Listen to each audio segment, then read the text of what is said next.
Quand une âme se confie ou est confiée à la Vierge Marie, voici ce qui se passe à l'heure de la mort. Saint Alphonse, dans son livre Les Gloires de Marie, racontait cette histoire.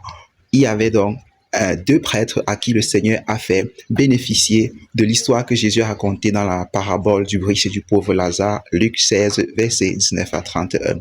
Et donc, le curé de la paroisse s'en va donc pour donner les sacrements à un monsieur qui était riche et qui était mourant.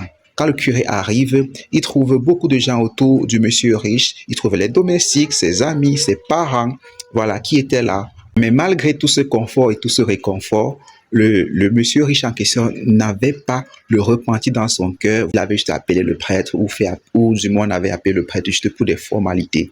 Et le prêtre, le Seigneur a fait voir que des démons attendaient l'âme du prêtre. Voilà, ils étaient là autour spirituellement. Ils attendaient que l'âme, du monsieur riche qui était en train de mourir. Toutefois, au même instant, quelqu'un est venu dépêcher le prêtre que voilà, il y a une maman à côté qui est en train de mourir, une maman qui est pauvre, qui est en train de mourir. Comme le prêtre était occupé à faire des prières pour le riche, il a donc demandé à un autre prêtre d'aller l'aider, d'aller donner les sacrements à cette maman-là. Quand ce prêtre ami-là va voir dans la maison de la maman, il constate d'abord qu'elle est pauvre, elle dort seulement sur une paille, il n'y a personne qui s'occupe d'elle à l'heure de sa mort. Mais lorsqu'il voulait entrer dans sa maison, il voit une grande lumière à l'intérieur de la pièce et il constate que la Vierge Marie est là à côté de la tête de la mourante, avec même un tissu pour essuyer la sueur de celle-là qui souffrait. Il y avait une lumière dans la pièce. Ça a donc à peu près effrayé le prêtre. Il s'est retenu par respect, voilà, pour ce spectacle spirituel-là. Mais la Vierge Marie a fait un geste de la main, vient, et il est venu administrer les sacrements. Toutefois, cette histoire que je raconte ne signifie pas qu'il ne faut pas être riche ou que ce sont les riches qui partent en enfer. Je précise bien, ce monsieur-là ne voulait pas se convertir. Et cette maman-là se confiait à Marie et elle s'était convertie.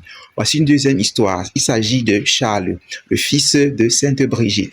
Lui aussi, il était un homme de guerre. Sa maman, Sainte Brigitte, inquiète de son salut, voilà, a prié instamment pour lui parce qu'il était mort, voilà, à la guerre. Elle s'inquiétait pour son âme. Alors la Vierge Marie vient lui dire ceci, qu'à l'heure de la mort, elle a inspiré le repentir à son fils Charles lorsqu'il était sur le point de mourir.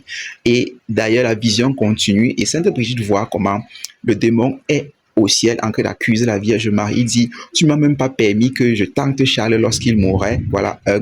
Et de deux, tu es toi-même venu avec son âme pour le présenter à Jésus après avoir l'inspiré la contrition, le repentir de ses péchés sur la terre. Tu le présentes à Jésus. Lorsque le démon bavardait comme ça, Jésus là, je te fais un geste de la main parce que la Vierge Marie était là pour intercéder pour cette âme. Donc lorsque nous confions à la mère, elle nous sauve, qu'elle soit bénie et notre Seigneur aussi.